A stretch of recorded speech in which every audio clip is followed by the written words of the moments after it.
Hi guys, I'm Himani Shah. I'm a CA CFA. Today's session we will look at bond basics before we move to government bonds in our next video. These are commonly used terminologies which are used while discussing bonds, either be it government or be it corporate. So let's just understand what bonds and bond basics are. This is in very simplistic terms. I can make it as complicated as I want and add very difficult terms, but I want to and it wouldn't make much of a difference. So for a financial person, it would probably make a difference of a few basis points, which is less than a percent. But for someone, a non-financial person, it doesn't really matter. But it's important to understand the basics of bonds. So what are bonds? How do we understand bonds? It's very simple. So bonds is basically money that you lend to a government agency or to a corporate, on which you will receive a coupon rate, and the amount that you decided at the time of lending back after a certain period. So now the money that you pay the government or the institution is the principal amount. The interest that you will get on this amount is the coupon rate. The maturity value, or the money that you will get back at the end of the term or the tenure, which could be 1 year, 2 year, 5 year, 10 year. At the end of the tenure, the amount that you would get back is the maturity value. And just to understand, maturity value is pre-decided at the beginning of the period when you lend. So it could be equal to the principal. So basically at par bonds, it could be less. The maturity value could be less than the principal amount. It could be at a discount. The maturity value can be more than the principal. It could be at a premium, right? So these are your different kinds of bonds that happen. Now, what are the things that you need to check before you lend money to anybody, right? Like even to say a friend, there are a few checks you would do before you lend money to anybody. Similarly, even for a bond, when you invest in a bond, it's like lending money to someone. So you need to check how they do in terms of credit profile. So because it's an institution that you're lending to, you have credit rating agencies, and they give ratings to these government papers or to the corporate papers. It starts with like a triple A, a double A, a plus, A minus, B, and so forth and so on.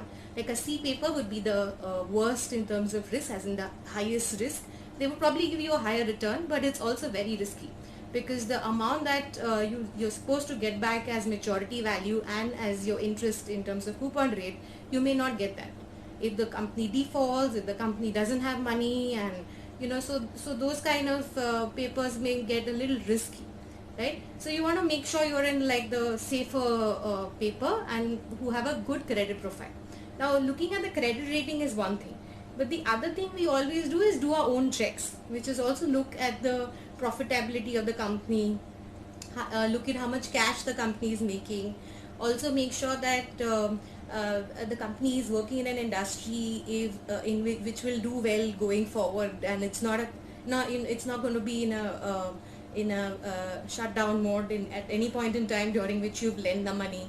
So these are the very simple commonsensical checks that you need to do when you lend some money to someone, and similarly when you invest in a bond. So these are basic things that you've just understood. So basically it's coupon rate is equal to interest rate. Principal amount is the money you lend at the beginning. Maturity value is the money that you will get back. Tenor is the term for which you will lend the money to the institute. So these are some of the terms.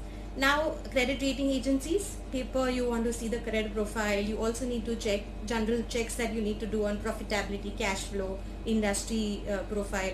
So these are the checks. Now government bonds, we assume that the government is a safe borrower, and it's normally risk free, and therefore the returns are lower, but therefore the risk is also lower. So that's the general assumption. Now there are also floating rate bonds and a fixed rate bond. Fixed rate is the interest rate or the coupon rate is decided at the beginning of the tenure, and therefore you know how much you're going to get in terms of interest through the term of the bond. A floating rate is when the interest rate will change either half yearly or yearly or quarterly based on an external benchmark. So thus if your interest rate is 7% today based on say a repo rate, and tomorrow if repo rate goes down to say a 6.5%, the interest rate or the coupon rate on your bond will also come down from 7% to a 6.5%. So it's basically linked to another external benchmark, right? So that's floating and fixed rate for you. Another variation is a gold bond. Now a gold bond, the maturity value is not known at the beginning because it will depend on the value of the gold at the end of the tenure. So therefore the maturity value you do not know at the beginning, but government has been giving interest on these gold bonds, minuscule at I think about 2.5%. And you'll also get your principal whatever you've lent at the end of the tenure depending on the value of the gold, which is the underlying asset. So that's your gold bond. We'll discuss that in more detail in our next video, but in brief this is another variation. Now this covers the basics of your bonds. Another term very widely used is yield to maturity. Now what is yield to maturity? See, I can complicate yield to maturity by saying that every time you get an interest rate or you get a payment on interest, you can reinvest it and that will earn you more interest, and then the present value of it, and and then so then it becomes a very difficult term, but it doesn't change too much, like so if you so let's do this in a very simplistic way. What is yield to maturity? Yield to maturity is basically the money that you're going to get. So for our calculation, let's assume that we are not looking at reinvesting any money and we are not doing a present value of future cash flows. We are just going to look at what we are going to receive in terms of interest and in terms of maturity value, right? So whenever your principal value and your maturity value is at par and you're getting coupon rate, right, interest rate, your yield to maturity or the return that you're going to make on this bond is equal to the interest rate or the coupon rate on the bond, right? So your in case of bonds issued at par, your yield to maturity is equal to the coupon rate. Simple. So in discount bonds, your principal amount is more than the maturity amount that you're going to get back, right? Because your these bonds are issued at a discount. So here your interest rate is what you're going to receive back. Your principal that you're going to receive back is less than your principal. The maturity amount that you're going to receive back is less than your principal amount. So you subtract the difference from your interest rate or your coupon rate, and that's your yield to maturity, right? And then there are bonds that issued at a premium where the maturity value is basically more than the principal that you invested. So basically it means the maturity value is more than the principal value that you invested. So thus there's some return that you make here even on the investment, the initial investment that you make, plus the interest that you'll receive or the coupon rate that you'll receive here. So here the total yield to maturity would be the interest rate or the coupon rate plus the increase amount that you'll receive on the maturity divided by the principal amount minus 1, and therefore a percent, and so interest rate plus the coupon rate plus the difference between the maturity value and the principal amount divided by the principal amount. That's your premium bonds. Now so this is when you take a bond at the issuance, and then you basically you hold it till maturity, and then you do not do anything during the tenure. Now there is also a secondary market in bonds, right? Unlike equity markets, it's not a stock exchange, but it's traded over the exchange, which is basically there are brokers who trade bonds for you. Here also the one thing that you need to keep in mind is that the value that you invest in the bond, it might be different than the value at which the bond was issued. So sometimes like a government bond then is issued at 1,000 rupees, but in the secondary market it might be trading at 1,010 rupees, but the maturity value will be what was decided at the beginning of the issuance of the bond, right? So it could be at par, discount, premium, what we discussed before. But when you bought the bond, which is from the secondary market, it was at a little higher value than at the issuance. Therefore, the yield to maturity will therefore change, right? Similarly, for all other kinds of bonds. So then, therefore, your principal amount will change from say at what it was issued at, and there's also a secondary market, so you may not want to wait till the end of the tenure. You might decide that, you know, in between I want to sell my bonds, I want my money back, or you need it for a particular purpose. So you might decide, you might go to the secondary market, you might go to a broker and say, okay, I have this bond, can you sell it for me?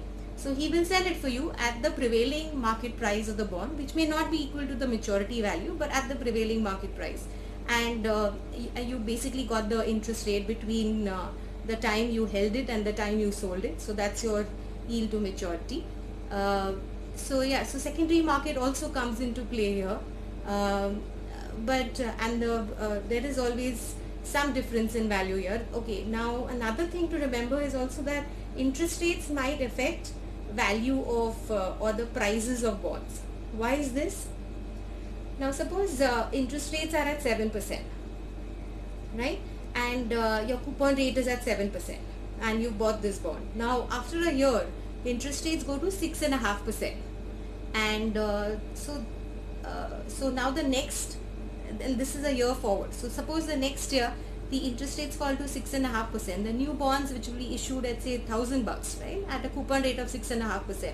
But remember, your bonds which you had bought at 7% are paying a higher coupon rate. Therefore, they will have a higher value, right? Because, and therefore, if someone wants to buy it from the secondary market, the price will move up in which case, right? So when the interest rates go down, your prices of bonds move up, right? So these are things that very commonly talked about in bonds, and common parlance which are used in government bonds. I don't want to complicate it further, but if you have any more questions, you could just write to me, and I will reply as soon as possible. In our next videos, we would be discussing government bonds, also government or gilt debt funds, corporate debt funds, and so on. We will finish our 7 investment avenues which we discussed in the first video. Hope you're finding it useful. Do write to me, do like, subscribe, and put your comments, because that encourages, inspires me to make more videos. This is not for any other purpose. This video is only made for educational purposes, and I hope I have been of some help. And if there's anything I can help with in this in this time of pandemic, do let me know. So yeah, so stay safe and take care of yourself, and see you soon.